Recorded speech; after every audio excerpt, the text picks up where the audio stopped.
I was molested when I was 9 years old. I blacked it out of I didn't tell anybody, and until I was 50 years old, with everything I knew, I never thought it impacted me, and it's not something that I told anyone. And I always did it to protect my mom, because my mom had nothing and she raised 6 kids, and I know it would have crushed her, and there was all these issues that were involved. Yeah. So I go into the therapist and I give him my philosophy of accountability. I said, hey, I'm accountable for this happening. I attracted this to myself, and I'm supposed to learn from this. This is what I'm here for. And he almost started to cry.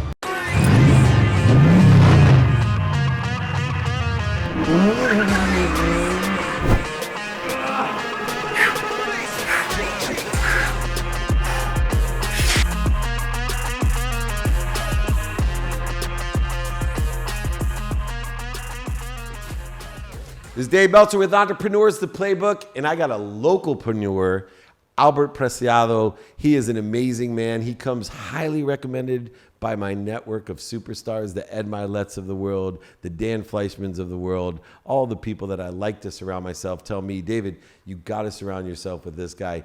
He has the Mortgage Guys. He's driven CH. He has his own podcast. He's here to help other people. That's what I love most about Albert. And I finally get to meet you in person here at Sofi Stadium, the Stadium of Champions. So it fits you perfectly. Hey, thank you for having me, David. I've heard a lot of things about you, like great things from all, say, mutual friends. So I'm really excited to be here. Incredible view, by the way. You're welcome. I don't know how much you pay for this, but it looks pretty expensive. I'm blessed, man. And it pays to have friends in high places that build stadiums, own stadiums, and manage stadiums. And it just goes to the point that we're talking about, though, is it's so important as you build a career to treat people nicely.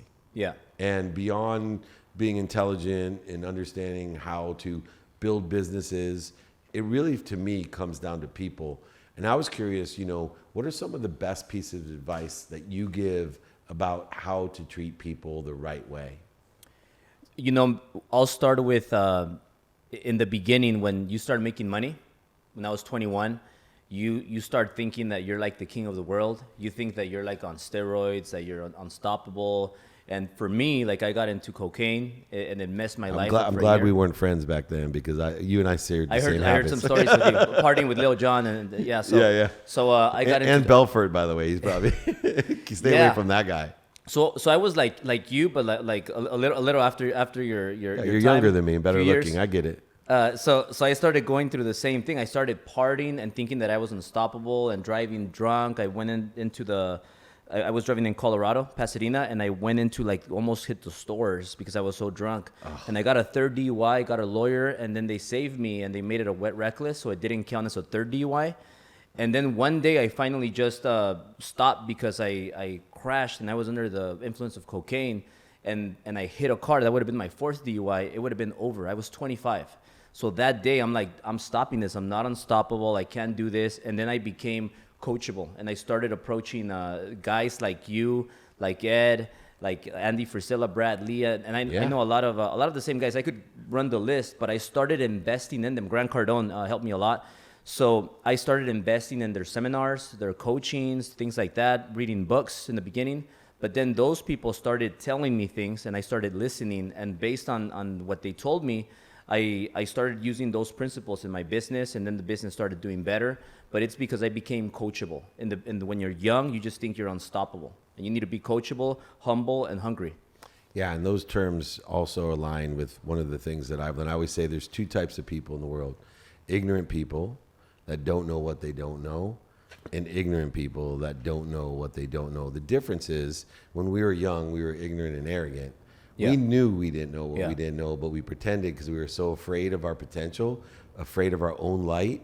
We were afraid of our own capacity, that we would lie to people, and most importantly, lie to ourselves about that potential by pretending like we knew everything. Yeah. And then when we moved to what you moved to and what I moved to was ignorant humility, knowing that we don't know, but telling people, hey, I don't know what I don't know, but you seem to know something. Can you help me? Mm-hmm. How difficult was it? I know you started by reading books, but how difficult was it when you got to the point where you were asking Grant Cardone and Ed Milet and Andy Frisella and Brad Lee and Dan Fleischman, all my friends, hey, I really want to get to where you are. Give me some direction. I went to Cancun for a seminar with Grant Cardone. It was his first 10X seminar that he had. So I flew to Cancun. He had about 30 people in the whole seminar, his first one. And I was making $300,000 doing mortgages.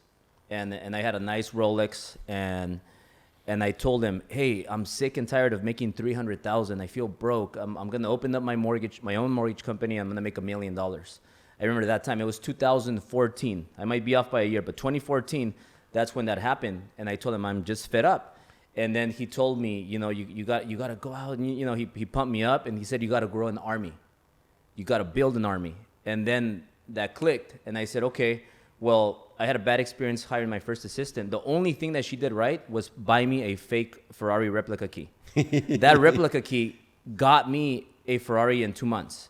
So that's another long story. But when I went to him, he said, build an army. But I was I had a bad experience with the assistant that I never wanted to build my army.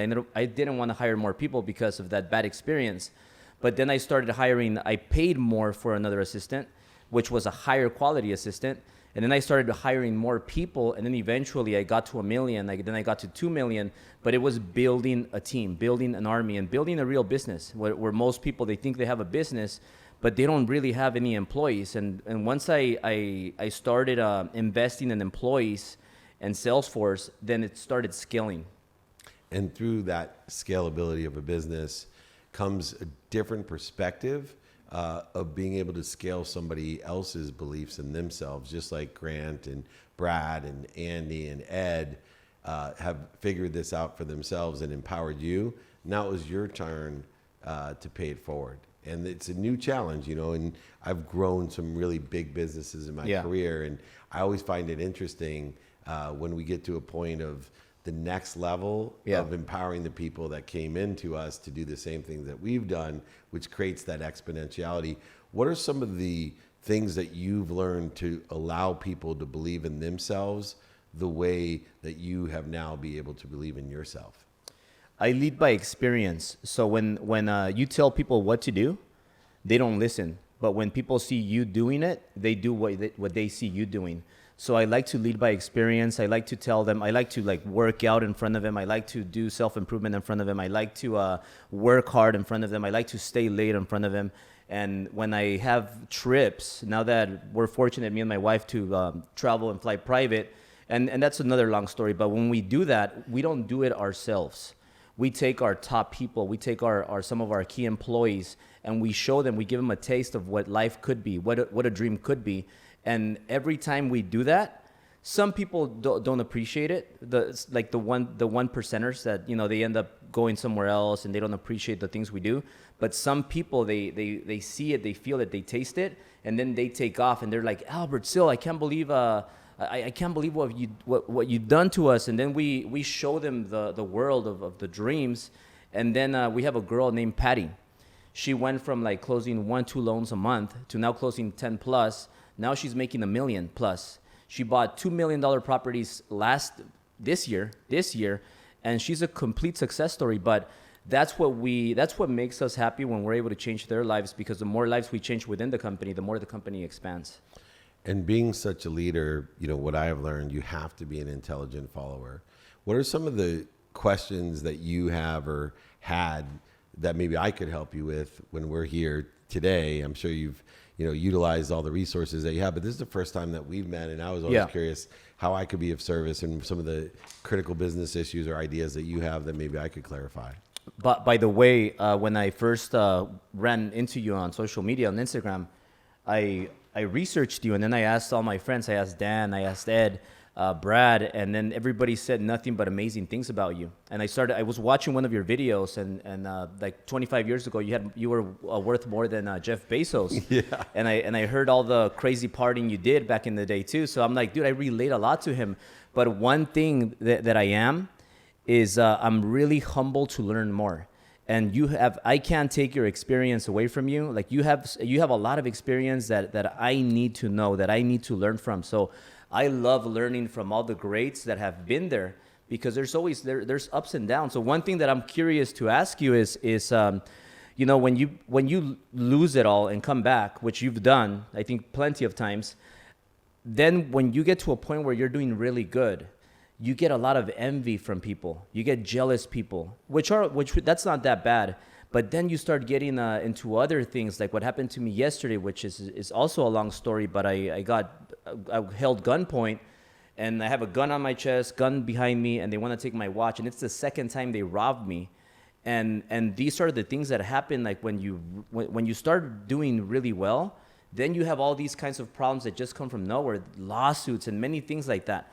So how did you deal with those, and what do you recommend, or what advice can you give me on, because I know it's going to continue to happen. So what advice do you have for me on that topic? Yeah, I have 4 pieces of advice, and they're simple things but difficult to execute on. And the first is, when bad things happen, when people have attacking thoughts, judgments, or label us, and I always say labels are only for shampoo. The first lens that I use is gratitude. I look at every situation and I say, where's the light, the love, and the lessons in what has happened? And we'll talk about, being held up at gunpoint or other pain, setbacks, and failures that we experience through the envious, jealous, or scarce people out there. Yeah. And so when I have a gracious lens, I'm looking to see, okay, I'm being promoted and protected. Yeah. How am I being promoted? What lesson am I supposed to learn? I don't know what lesson there is in when you're held up, but it may be, hey, maybe I'm not supposed to wear expensive things or show off those things. It's for you to know, not me. Yeah. 2, forgiveness. You will end up dead if the more successful you get, and the more people that separate themselves from you by projecting their insecurity, their need to be inferior or their need to be superior, because those people that held you up have those insecure, ego-based consciousness. They either needed to be superior to you or inferior to you, or both, separate from you. You need to forgive yourself, but also then project that forgiveness. I always say, whenever things happen to me, I pray for your happiness. I had a guy who used profanity on my IG today, and it was truly about charity. And I said, look, hey man, here's my cell phone. Give me a call, because obviously you're angry, and I can help you with that. And I forgive you for being angry on here. And there's no need to have profanity when I'm here just trying to empower people to be happy, to make money, help people, and have fun. So gratitude, forgiveness. But the third one's the most important, but it's also one that's evolved for me. Yeah. Accountability has changed in my life. I used to be in the realm of blame, shame, and justification whenever bad things happen to me, or attacks or judgments or conditions. Then I moved to what I thought was accountability. I used to say, okay, what did I do to attract this to myself? And what am I supposed to learn from it? Now I've shifted to a whole nother realm. Accountability to me, in the basis of gratitude and forgiveness, is what did I do to participate in this event? What did I do to participate in this perception of me? What did I do to participate in these ideas? And then I ask, what am I supposed to learn from it? Let me give you an example. I was molested when I was 9 years old. I blacked it out of I didn't tell anybody. And until I was 50 years old, with everything I knew, I never thought it impacted me. And it's not something that I told anyone. And I always did it to protect my mom, because my mom had nothing and she raised 6 kids. And I know it would have crushed her. And there was all these issues that were involved. Yeah. So I go into the therapist and I give him my philosophy of accountability. I said, hey, I'm accountable for this happening. I attracted this to myself, and I'm supposed to learn from this. This is what I'm here for. And he almost started to cry. He said, what 9-year-old could do anything to attract such an atrocity? What? I don't understand what you mean. And when he said it, as I choke up, I was like, wait a second. I didn't do something for it to happen to me. I participated in it. Yeah. And I was supposed to learn from my participation. But it wasn't punishment. It was protection and promotion for a lesson. And when I started to take gratitude in that thing, that horrible thing that happened to me, for forgiveness, and then the accountability, that allowed me to be inspired at all times. See, most people spend days, weeks, months, and years in fear. anger, frustration, guilt, the need to be right, offended, separate, inferior, superior, anxious, frustrated, angry. They complain, they worry. I only spend minutes and moments, because immediately when something like that happens to me, I say to myself, I'm grateful, I'm forgiving, and I'm accountable.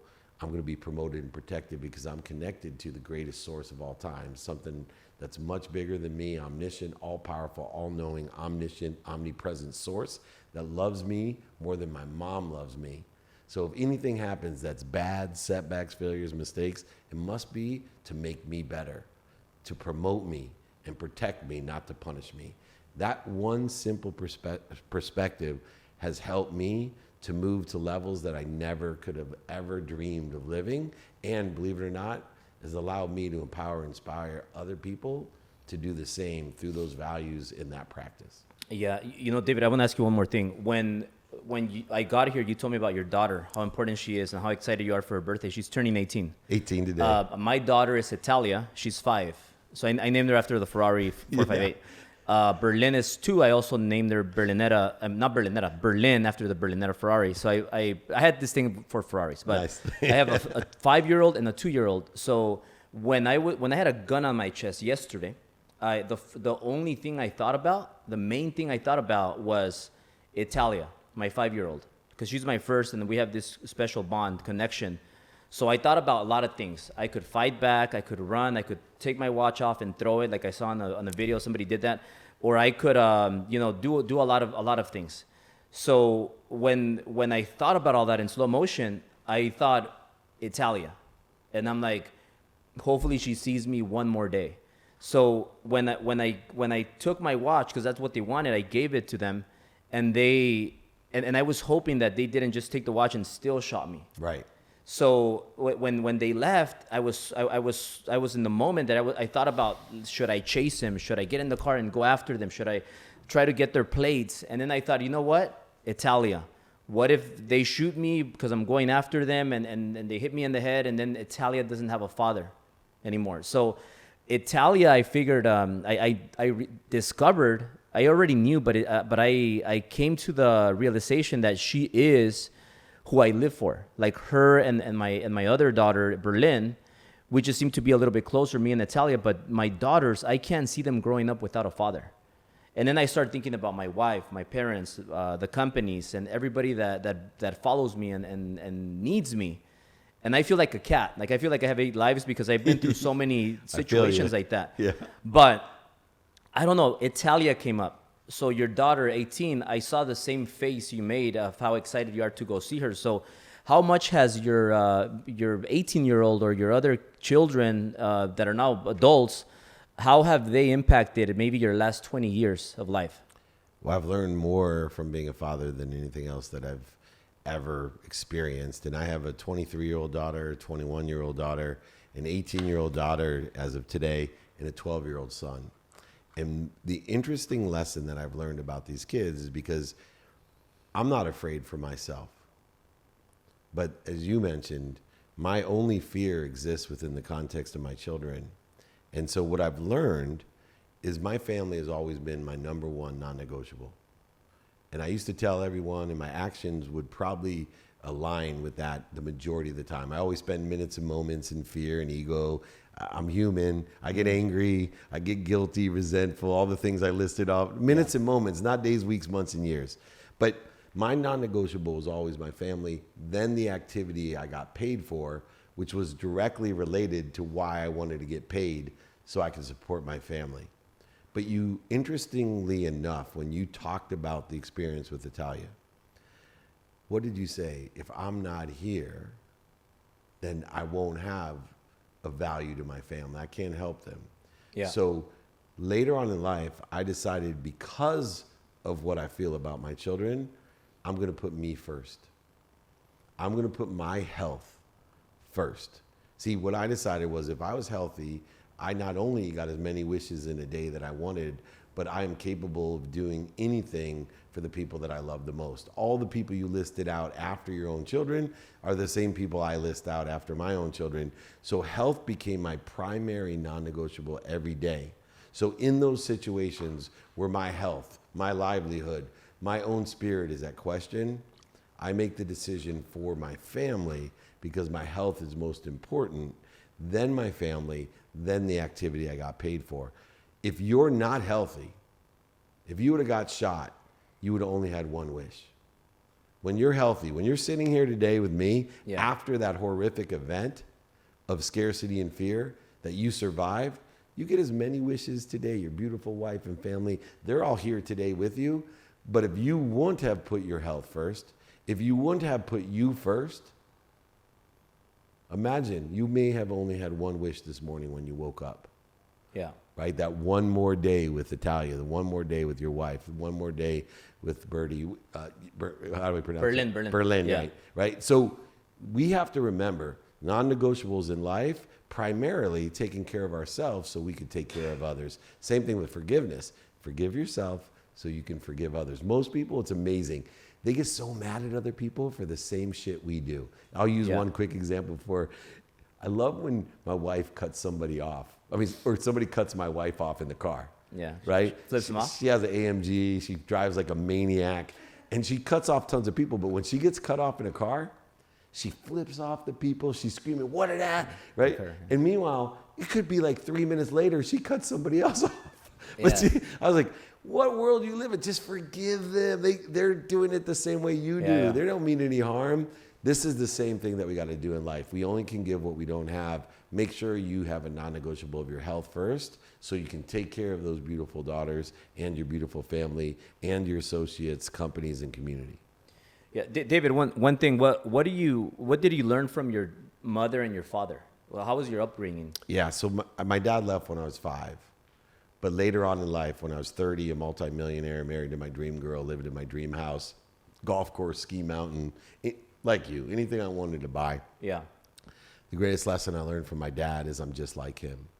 I told my dad I hated him because he was a liar, a cheater, manipulator, overseller, back-end seller.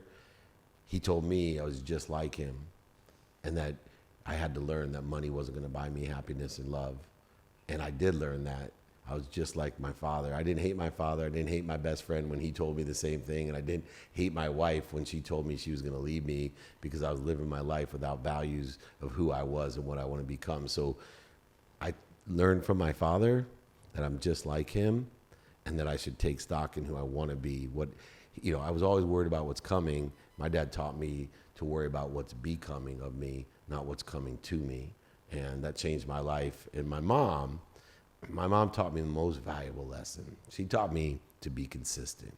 Yeah. My mom worked 2 jobs, packed my dinner in a paper bag, raised 6 kids, all who went to the Ivy Leagues, graduated summa cum laude. She's empowered her community as a 2nd grade teacher, a Sunday school teacher, never asked for anything herself, but she taught me to enjoy the consistent, everyday, persistent, without quit pursuit of my potential.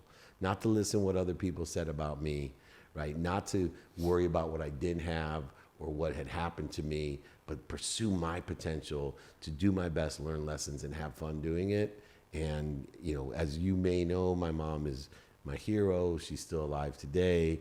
And, I'm just so grateful to have the mother that I've had. Yeah, that's awesome. Let me ask you a question. Yeah. Obviously, you and I are at the same frequency, the same vibration. We think the same way. What impact did your mom and dad have on you? And were there, differences in what they taught you, or were they both around or none of them around? I think the biggest thing was they challenged me because my dad, he was a painter in Beverly Hills. So he used to go paint houses in Beverly Hills and Bel Air. And when I was 6, he started taking me with him to help him because I wanted to go help him. And when he took me, he opened my beliefs. Like he expanded my beliefs, and it all started when I asked him, like, hey Dad, I challenged him. I said, why don't you drive this Ferrari, this red Ferrari here in this mansion in Beverly Hills, and why don't we live here? Because we lived in the ghetto. We lived in Echo Park, but in the bad Echo Park area next to LA where where there was shootings, drug dealings.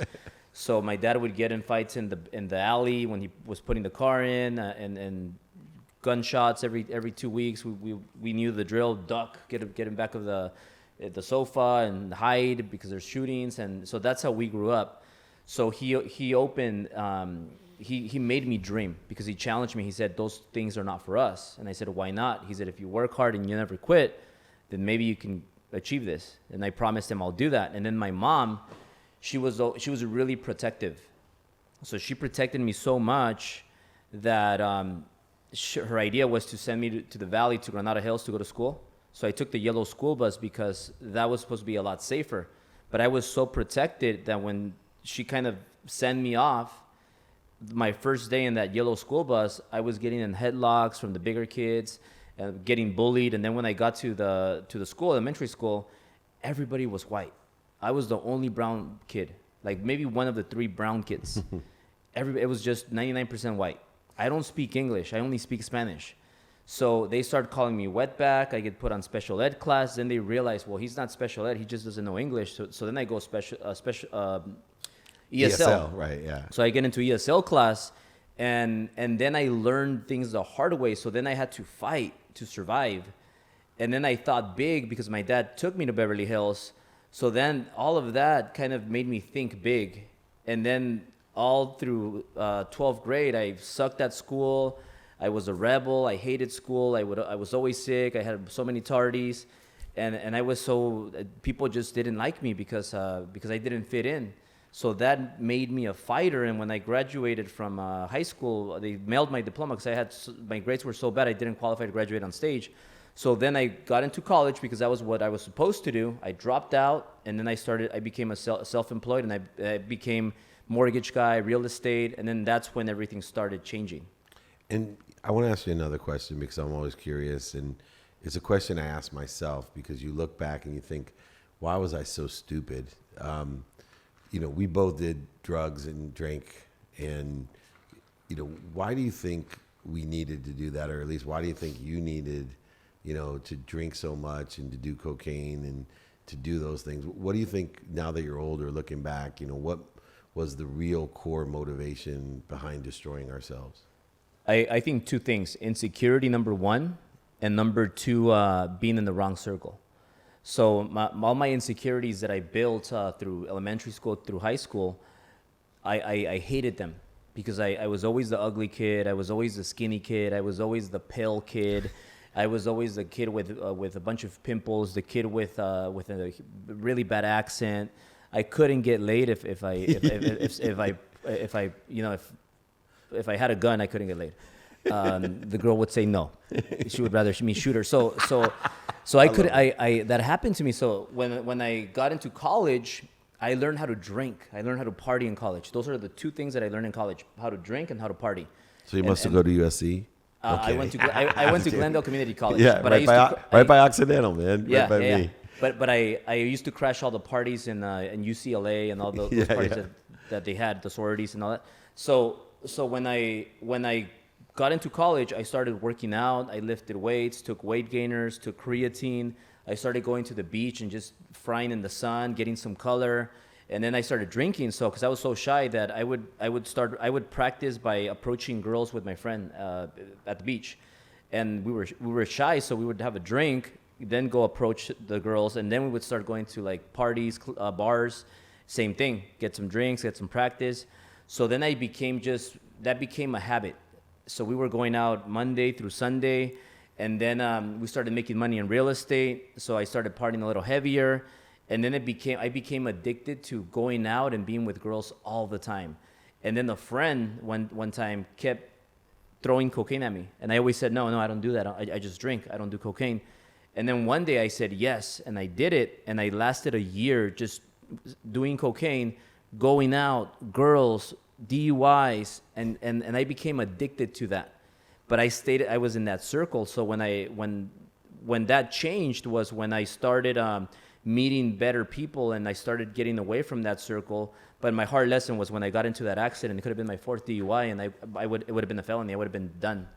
It's amazing because all of my friends that you mentioned, and one of the things that inspired me to do what I do, those friends of mine, the one worry that I had when I started doing this, and I who Dean Graziosi is? Dean, and I went with Ed and Dean to dinner.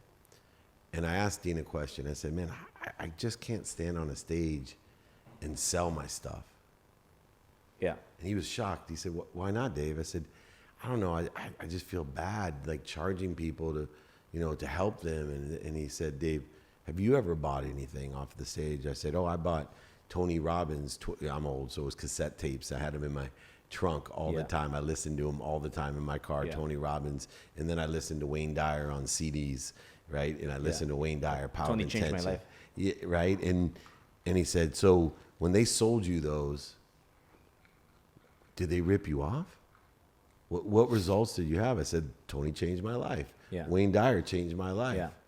And it occurred to me, the only reason that I wasn't charging to help people was I wasn't confident that I could change their life. Because when I'm listening to your story about changing your neighborhood, changing your frequency, it started with people that gave you a higher frequency, better ideas, and you are now in my neighborhood, right? You're in the neighborhood with Grant and Ed and Brad and all the guys. Dan Fleischman grew up in my physical and my spiritual in my neighborhood.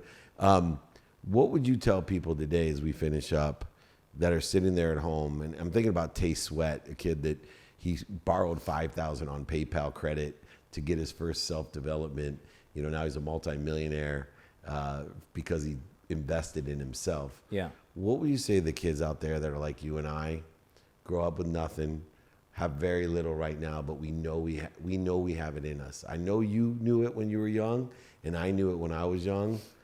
What would you tell them when you went out and finally crossed that line and said, I'm not going to stay in this neighborhood anymore. There's a better neighborhood for me? It starts with courage, but you got to go for it. A lot of people don't go for it because they're scared. I'm going to get nervous. People are going to talk shit about me. I'm going to start sweating. I'm going to get red. They're going to bite me. Nothing's going to happen. In worst case, they say no. They don't invite you back. But it's not the end of the world. But you got to go for it, because you don't want to get to a point where you become very, you're old, defeated, and then and then you die. And then you'll always have that feeling, why didn't I go for it when I had that opportunity? Because opportunities happen when you never expect them. And when they show up, you got to be ready no matter what. So like, people don't go for it, but it's a lot of courage. And I have this, I'll tell you a quick story. I'll go quick. When I was with Grant, I really wanted to speak on Grant's stage, but I never got that opportunity. And I respect Grant, I love Grant, and I learned so much from Grant. But I never got that opportunity. So what I did is I said, well, if I can't speak on his stage, and there was another guy that I wanted to speak on his stage too, I said, I'll create my own stage. So that's when we created the Driven event, where we have 2,000 plus people. Last year we had Andy Frisella and all the guys that we mentioned, but I created my own stage, but this was 6 years ago. We're going Driven 6 now. Yeah. But the first Driven was 2017, and I hired Grant to speak, because I needed him to bring his audience, because nobody's going to buy tickets to go see Albert. Like, who's Albert? Like, this little Mexican kid. So I needed Grant so that he could bring his audience, and I could take some of his audience. So back then, it was 50K. So I didn't have 50K. And it was another 50, it was 25K to get the down payment for the Ritz-Carlton, the deposit. And I had to pay Grant half. So I needed 50. I didn't have 50. So I asked the buddy, hey, you want to go 50-50? And I didn't have that much money. I was like paycheck to paycheck, because I'm barely starting my business. And my buddy says, no, he didn't want to do it. Why? Because I don't have experience, that I'm not a speaker. Like when have you done events? A lot of reasons, right? And I don't know what more reasons. So then I said, okay, cool. So then I said, okay, well, I'll put 25 grand that I have, and I'll put the other 25K on the credit card. And I started it. And then I said, well, you need a lot more money, because that's just a deposit, and you still owe him the other 50%. And there's a lot more things you got to pay for, AV and all that stuff that comes with events. So I told my wife, oh, we'll just sell tickets. And then once we get the ticket sales, then we'll continue to fund the event. We have 3 months to fund it, and we'll pay it as we go on stages. So we did that, and then I remember the first 48 hours, we don't have any ticket sales. And I'm like, shit. And I'm like, we don't have one ticket, no ticket sales, and we have Grant. Like, what's going on? And then me and her are at Bart and G in Beverly Hills. We're eating, And I don't even know why we're there because we don't have money. And then all of a sudden I get an email like ding, and then I get a ticket, super VIP ticket, $2,000. And I'm like, yes, we're $2,000 less of a deficit. So then from there on, we start selling tickets, and I start going live, doing lives. I started copying Grant, everything he was doing lives like crazy, but I have 5 viewers, not 1,000 like him. Yeah. So I have 5 viewers, and I'm like pitching them, hey, you should buy this ticket. Come on, like, what are you guys thinking? But I'm like, dude, who the hell is this Albert guy? So long story short, we self-fund the event, and the day of the event, Elena Cardone speaking on stage, and they tell us, we need 36,000 more. If you don't pay it right now, we're going to cut the plug. And on Elena, before Grant went up. So we end up taking care of that, and it's history. Last year, we had over 2,000 people 3 years later at Long Beach. And then from there on, we just kept doing it bigger and bigger and bigger. And I finally got to speak on stage because I created my own. But my point is, you got to go for it. You got to take some risk, but some people lack balls. They lack that courage. What's going to happen? I'd rather go out of business and know that I tried than die and remember that I never tried. Absolutely. And you're all in. And I love that about you. I can't wait to participate in your events as well, because once again, I've heard so many amazing things. And now that I know the backstory, it's even more impressive. You got to give everything you can, and willing to give it all up in order to make it all. And you've done that. Albert, thank you so much for joining me. This has been incredible. I'm sure we'll do more content, have more fun, and hopefully share some stages together and help more people. For sure. Thank you for having me. It was a pleasure meeting you. And I want to have you on my studios that I have over there in my office too. Done deal. Enjoy your girl. You're an amazing father and role model. So really glad that we finally connected. And next time, hopefully, I don't have a gun pointed the night before. So I can. Luckily, we live close. So thank you so much. This is Dave Meltzer with Entrepreneurs, The Playbook.